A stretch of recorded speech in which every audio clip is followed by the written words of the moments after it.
Chamber ने, white house ने जिस तरह से टिकटों को लेकर कसमकस चली थी, उसमें व्हाइट हाउस ने आप पे क्यों पुनः विश्वास किया है? 46 वर्ष से लेकर 50 वर्ष तक की उम्र का एक पड़ाव बड़ा महत्वपूर्ण होता है व्यापार के लिए, परिवार के लिए, काफ़ी सारी जिम्मेदारियों के लिए। जब 2022 में मैंने मानसिक सचिव पद का उम्मीदवारी दिखाते हुए व्हाइट हाउस से आग्रह किया था, तो मैं लगातार 6 महीने तक चैम्बर के सदस्यों से मिला। उस दौरान मैंने एक ही वादा उनसे किया कि मैं अपने जीवन का मानसिक सचिव के रूप में जब भी चैम्बर में आऊँगा पूरा समय दूंगा। मैंने 10:30 बजे से लेकर शाम को 6:30 तक का समय चैम्बर, और इसके बाद भी पूरा समय चैम्बर को दिया। और इस कार्यकाल में कुछ बहुत अच्छे काम हुए, जैसे कि चैम्बर का डिजिटलाइजेशन, 120 साल का रिकॉर्ड 1906, 26 मई 1906 तो शाम को 5 बजे अमृतसर बैंक में एक बैठक हुई जिसमें 24 सदस्यों ने चैम्बर ऑफ कॉमर्स की स्थापना की। उस दिन से लेकर आज दिनांक तक का पूरा रिकॉर्ड 1,60,000 कागजात 5 चरणों में पूरे डिजिटलाइज हो गए। हमारा चैम्बर आगे बढ़ रहा है। इसमें हमें बहुत कुछ सीखने को मिला। जो हमारे पूर्वज थे, मैंने 1906 से लेकर 1910 का जो इतिहास था चैम्बर का, एक पेज पढ़ा भी है। उसमें एक बात निकल के सामने आई कि जो जीएसटी रखता है वर्तमान में, इसकी परिकल्पना तो चैम्बर ने 1908 में की थी, हमारे पूर्वजों ने। उनसे हमने बहुत कुछ सीखा।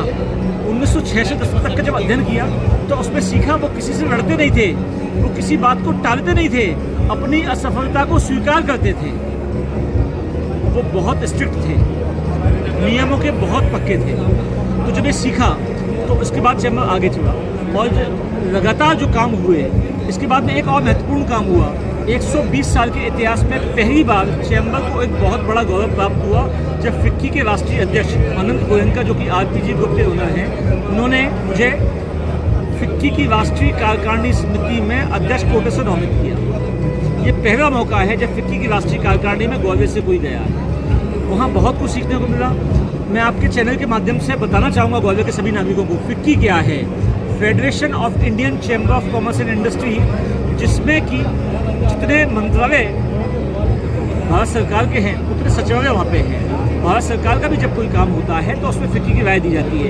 इतनी बड़ी शीर्ष संस्था की जब राष्ट्रीय कार्यकारिणी समिति मुझे नामित किया गया, उसकी राष्ट्रीय कार्यकारिणी समिति की बैठक जब अटेंड करते हैं तो उसमें बहुत कुछ सीखने को मिला। बहुत बड़े देश के उद्योगपतियों से संपर्क मिले, और मुझे ऐसा लगता है कि हम ग्वालियर के युवाओं को आगे बढ़ाएंगे। इस कार्यकाल में हमने इंटरनेशनल भी स्टार्ट किया। विश्व का दूसरे नंबर का रबड़ और प्लास्टिक फेयर चाइना प्लास 2025 में चैम्बर के 6 सदस्य गए।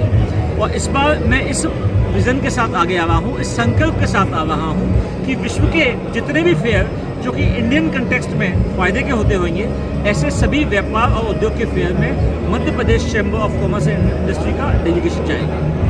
आपको वोटरों के सामने आपने जो बेहतरीन कार्यकाल किया है, तो आपको मतदाताओं के सामने कैसा जाने में लग रहा है? आपका जो पारिवारिक पृष्ठभूमि है, आपके पिताजी को चैम्बर से बड़ा स्नेह मिला व्यापारियों का, आपको क्या लग रहा है, वो प्रेम मिल रहा है आपको? देखिए, मैं जब वोटरों के बीच में जा रहा हूँ, जब हमारे सदस्यों के बीच में जा रहा हूँ, तो मुझे एक ही बात का एहसास हो रहा है। वो सभी इस बात को मान रहे हैं कि आपने चैम्बर में काम किया। उन्होंने एक ही बात को कहने को मिल रहा है कि आपने पूरा समय चैम्बर को दिया। मैंने एक उनसे वादा किया है इस बार भी कि जितना समय पहले दिया है उससे अधिक समय इस बार दूंगा। और दूसरी चीज़, एक बात मैं आपके चैनल के माध्यम से और कहना चाहूँगा कि चैम्बर को हमने जो डिजिटलाइजेशन किया है, प्रॉपर 1,60,000 पेपर 1906 से लेकर आज तक का पूरा रिकॉर्ड हमारा डिजिटलाइज हो चुका है। इसके साथ ही हमने नई वेबसाइट चैम्बर की बनाई है, हमने चैम्बर का नया सॉफ्टवेयर बनाया है, हमने चैम्बर का नया ऐप की हमारी प्लानिंग लगभग फाइनल है। मैं आपके चैनल के माध्यम से एक आप कहना चाहूँगा, अगले कार्यकाल में जैसे व्हाट्सएप होता है, चैम्बर के हर सदस्य के मोबाइल में एक चैम्बर ऐप होगा। उसके रात को 2 बजे भी कोई तकलीफ आती है तो उस पर एक रेड बटन होगा, उसको दबाने से पूरा चैम्बर अलर्ट मोड पे आ जाएगा।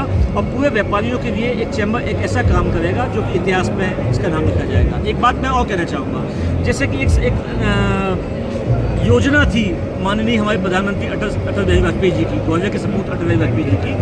उन्होंने एक योजना बनाई थी कि कि सभी नदियों को जोड़ने की बनाई थी। इस प्रकार हमने एक नया काम शुरू करेंगे।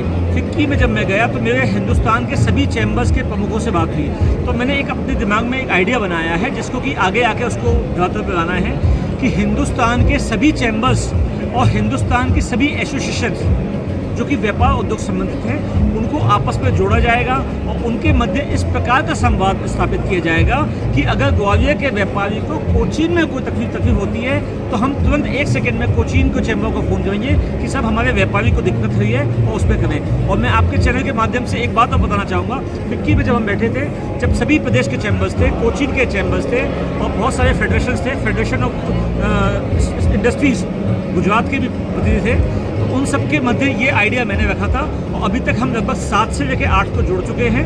मेरा उसमें आपके चैनल के माध्यम से बताना चाहूँगा, अगर 18 महीने के अंदर हिंदुस्तान के सभी चैम्बर और सभी बड़ी एसोसिएशंस को जोड़ के ग्वालियर के व्यापार जगत को, न सिर्फ ग्वालियर के व्यापार जगत को बल्कि हिंदुस्तान के किसी व्यापारी को किसी भी कोने में कोई तकलीफ आती है तो उसके लिए हम काम करने को तैयार रहेंगे और उसका श्रेय पूरा ग्वालियर को जाएगा। Thank you. बढ़िया बोला।